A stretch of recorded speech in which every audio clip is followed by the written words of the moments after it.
So good day mga boss, dito tayo ngayon sa Talyer at ito nga yung iba-vlog natin ngayon. Ito yung FPJ na ni-restore natin. So ito guys ay kukunin na siya bukas at ngayon nga ay pina-finalize na namin yung paggagawa natin dito. So nung huli nga natin vlog mga boss, pinakita ko sa inyo kung paano natin ni-restore itong ating FPJ. Naging ayos naman yung paggawa natin dito kasi yung body na ito, binapping lang tapos pinalitan natin siya ng chassis. Palit ng bumper to no? Palit bumper. At ito nga guys, ang request nung may-ari, no? Pinalagyan natin siya ng intercooler. So ito mga boss, hindi siya naka-turbo. Talagang ano lang to, style lang, design lang. Kasi meron kaming ginaya na yung sa K-Migs. Kasi yun yung pinakita sa atin ng client natin. Yan yung gusto niya, naka-intercooler nga. So maganda naman yung outcome ng paglalagay natin ng intercooler. Pero pag narinig itong tumakbo, hindi siya naka-turbo. Tapos, ito nga, yung ating intake. Yan. So, nakakonect siya sa intercooler natin. Doon na siya hihigop ng hangin. Ano pa rin, gumagana pa rin naman to. Kumbaga, kahit di siya naka-turbo, working pa din to. Kasi doon yung ating intercooler. Siguro, lalamig pa rin yung hangin pag pumunta doon. Kaso nga lang malayo yung daluyan. Yan. So, itong kanyang valve cover. Meron ganyan, daddy? Doon? Yun. So meron to. At naka-headers din yan. Hindi lang kita dito. Tapos papatanggal pa nga natin yung ano nito, yung kanyang catalytic. Hindi ata makita dito. Yung kanyang catalytic ipapatanggal natin kasi merong specific na gusto si boss sa kanyang exhaust. Yan. Sinunod natin siya naka-headers hanggang likod. So yung kanyang yan, ito yung kanyang muffler HKS. Kaso nga lang hindi siya tumutunog kasi gusto ni boss ay deep yung tunog kaso walang tunog to, sabi. Nakaano kasi siya, naka-catalytic. Pinalagay yun nung may-ari. So sinunod natin kaso nga lang yung kinalabasan nung kanyang sa system hindi natunog. So papatanggal natin yun mamaya. Ito ko naman sa inyo sa vlog na bulok na talaga yung kanyang chassis. So ang ginawa nga natin doon, bumili tayo ng isang owner. Nilipat natin yung buong body niya tapos yung makina na binili natin, yun na rin ang ginamit natin kasi di na rin okay yung dating makina nito. So yung binili naming chassis dito, pati makina, dati siyang parang Tamiya na mukhang kotse yung dating. Yun. So meron nga pala ako guys isisingit sa vlog. Meron nga pala tayong binili na FPJ. Yan ito.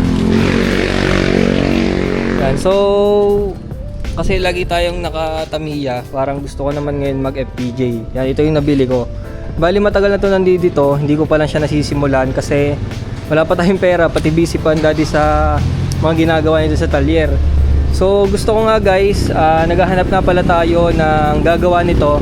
Bali ang gagawin naman dito sa owner na to is tatanggalin lang yung buong kanyang buong body. Tapos yung chassis i-restore. Yun lang. Tapos palitan natin siya ng engine. Baling engine na gusto ko doon is 5K engine. Yung 5K engine na yon, napa-overhaul ko na siya, ready na yung makina. So kailangan na lang siya ilipad doon sa owner na yon. Yan, at ito lang nga mga boss.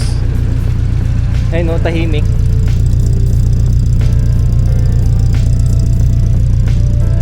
So papatanggal nga natin yung kanyang catalytic converter. Tama nga ba catalytic? Oo nga, tama. Tapos ito pa mga boss. Yan, yung kanyang tawag nito, mugs and tires. Brand new yan, parehas. So ngayon, inaayos ng daddy yung ating power steering. Kasi kanina, ito nga pala mo boss, nga power steering nga pala yan. Kasi kanina tumagas. So pinaano natin, pinaayos ulit natin. Yan. Kaliwa. Malambot. Oh no. Sirit. Ang gagawin, babalik natin. Patay mo. Babalik ulit natin dun sa paggawa ng tambutso. Kasi kanina napadala namin. So nahinangan na siya ulit ng bago.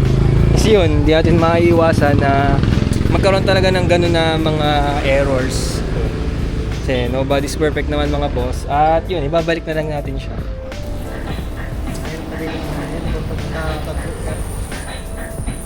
Parang ganun sa articulate. So ito na mga boss, nakabit na nga natin yung ating power steering. So ngayon, lilinisin natin siya ng konti bago natin siya ilabas para maipa... Anong gagawin dito sa makina? Tune up ng konti, tapos ano pa? Yun na. Yun, delay daw, kaya ipapatune up natin. So yun mga boss, napaka-pogi. So sa mga ano nga pala dyan, malapit dito sa Lipa, punta kayo dito sa aming car wash. 5 peso car wash lang yun mga boss. Ayan o. Aesthetic yan. Yan. Okay mga boss, punta na tayo sa ating mekaniko. Yan. Wala pa nga tayong windshield. Pasok na pasok pa yung hangin dito sa loob. Malakas preno. Oo. Malakas. Kailangan pa aayaw. Yan, ayos ang preno guys. Tumitigil. Ito pang kulang dyan. Anong kulang dyan? Yung speedometer. Speedometer, di ka nakakabili niya sa ano? Sa mga auto supply. Yung ordinary lang. Lagyan mo ang kasabay. Ay, wala akong dalang pera. Laman akong cash eh. Okay mga boss, so dito tayo ngayon sa Fuel Express. So papalagyan natin siya ng gas kasi bukas i-deliver na rin natin siya. Yan. So pagas muna tayo dito ng 2K lang. So yung matitira dito, papang-deliver na rin natin sa may-ari bukas.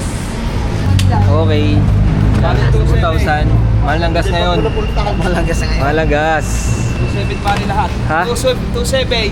Parang kanina ay 700. Oh, kasi nga 2K. Saka 2K, bali 2.7. Okay. 2.7. Okay guys, nakapagpagas na tayo. Tapos ngayon dito naman tayo kay JMEB. Ayan dito, kay JMEB Mufflers and Headers. So papayos natin yung ating exhaust dito. Ayan. Kasi nga, yung ano nito, walang tunog. So papatanggal natin yung catalytic converter. Ayan. Dito. Ayan guys, so papatanggal natin yung catalytic converter. Patingin. Tingnan natin guys, yung ilalim. Ito yung headers niya, oh. Headers. Tapos ito yung kanyang catalytic. Yan, papatanggal natin yan para tumunog yung sa likod. Yung ating muffler. May tulog nga pala dito guys, ito nyo. May tulog.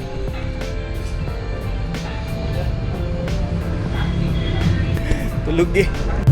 Thank you. Ayun guys, okay na yung ating muffler. So sound check na lang natin siya.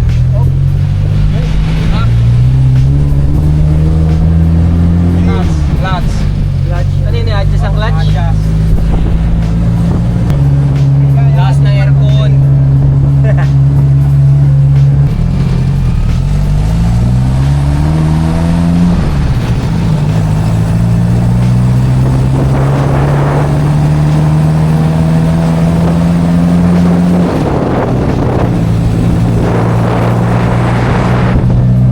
Guys, so nasa ano tayo ngayon? Aguila Glass. Yan, shoutout. Napapakabit tayo ng windshield. Yan. Okay guys, kinakabit na yung ating windshield. Ayan. So, mabilis lang naman to. Pagkatapos ikabit yung windshield, diretso tayo kay Kuya Makmak para maayos at matono yung ating makina. Totono lang naman yun.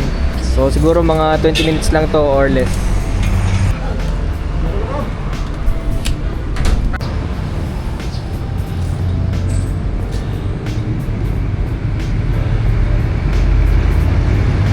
So mga boss, okay na yung ating windshield.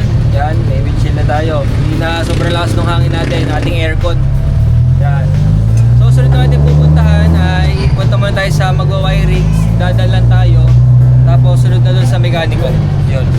So guys, ina-adjust yung ating clutch. Adjust lang yung clutch. So paparinig ko sa inyo mga boss yung tunog ng ating muffler. Paparinig natin.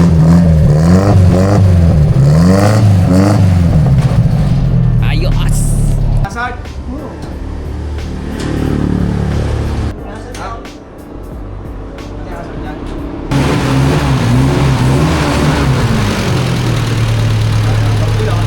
Okay mga boss, tapos na tayo sa mag-wiring. Ngayon, diretso naman tayo kay Kuya Makmak.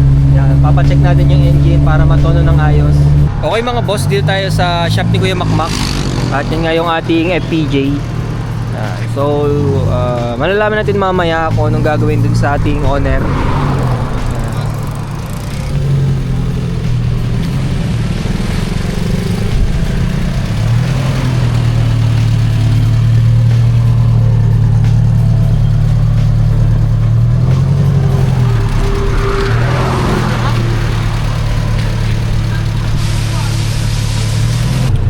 guys. So inayos nila yung makina. So ito yung tunog na ating tambucho.